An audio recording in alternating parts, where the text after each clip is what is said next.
Essentially, my wife and I had to go on a trip to visit her mom, and my wife has a bad back, so she prefers to pay the higher fee that is required to get into a first class seat. When you travel in the United States, if you have a first class seat, you're going to be pretty much, well taken care of. I'm not saying that you're going to be pampered like a baby, no, but at least you will be, taken care of. When we got on aircraft from Miami to Bogota, the so-called boarding groups didn't exist. We were boarding group number one, and I would say three-quarters of the aircraft was on board by the time one of the attendants said, "Oh, I'm sorry, are you group number one? Please go ahead."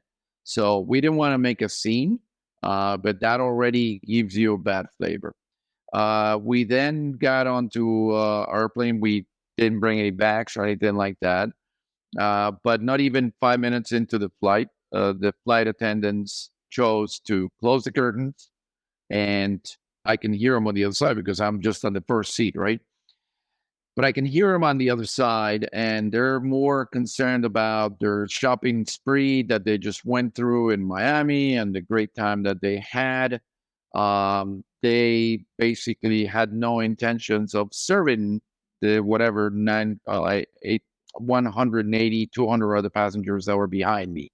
You know, I should have been allowed to bring something on the aircraft, but that's a little bit later. Finally, when they decided to come across, the one lady comes to me, goes, "How much would you like to pay for your water?" I go, "What?" I said, "I'd like a glass of water." "Oh, no, no, you got to pay for the water." I go, "What are you talking about?" I said, Nowhere else. I'm a Delta Sky Miles, you know, platinum, and wherever I go, they'll throw water at me when I'm getting on the plane, right? So these people are wanting to charge not a couple of dollars, it's $8 for a bottle of water. So I was very, very upset with that. And I said, "Nope, I do not need your water. I'm perfectly fine." So that was number one. Um, and then basically, as I said, they closed the curtain and that was it. I was very upset because the so-called first class seat is supposed to recline backwards enough where you have comfortability, and it wasn't there. It was just a little bit of a recline, no more than 12 to 15 degrees. For a first class seat, we paid for a 4-day trip $3,200 on these tickets. That if I pay $3,000 in the United States, I'm going to go on the lounge. I'm going to go and have the very best of times. So a lot of things like that. So we then got into Bogota, and as soon as we got on board the aircraft, we noticed that one of the flight attendants was very kind of out of place. She was very upset because she wanted to make sure that nobody messed with her luggage. That we don't care because we don't have anything. All right. Long story short, when we landed at our final destination, she instructed the other two flight attendants to hold everybody at bay until she got off the aircraft. And when she got off the aircraft, and everybody else could come down. So we were like, okay, this is very unusual. I don't care. We were number one out of the aircraft. But still, you start to realize that these people and the way they present the airline and the aircraft, and we're here to serve you, we're here to help you, it is something like a personal benefit to them, in my opinion. So I was very, very upset with that. um so not happy. It took a long time for us to go to luggage, even though the aircraft was from here to the window. It took a long time to get it off the aircraft.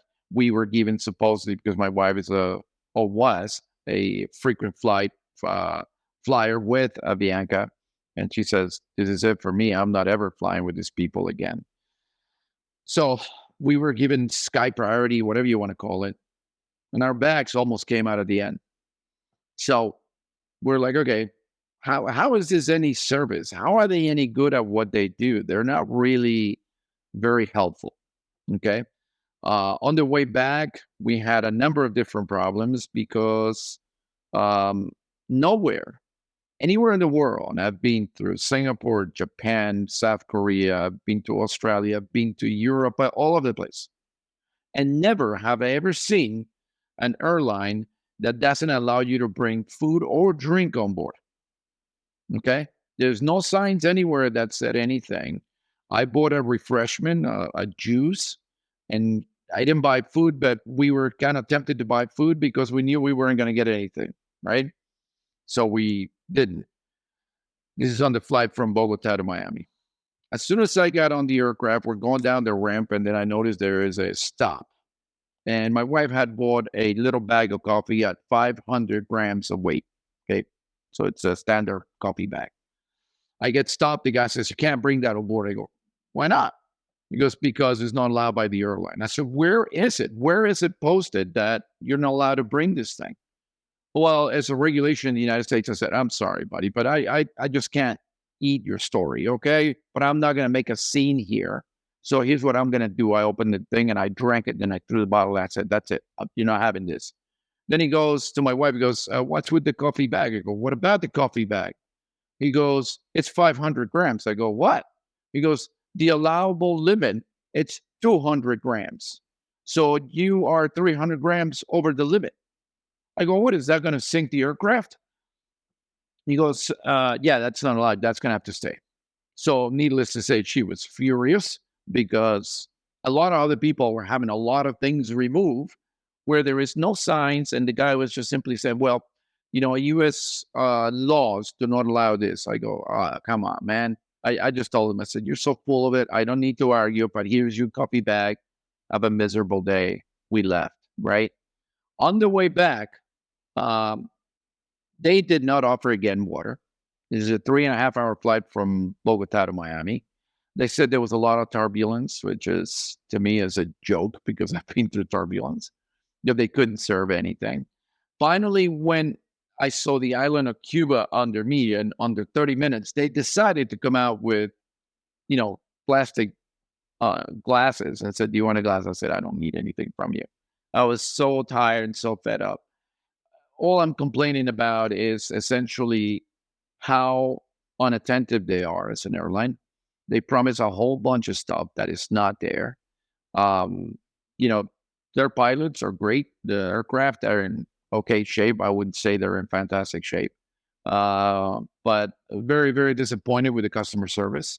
If you go to an agency where we were staying in Colombia, and I said to the lady, I said, "Can I have a phone number where I can call and complain because I need to complain? I'm a first class customer.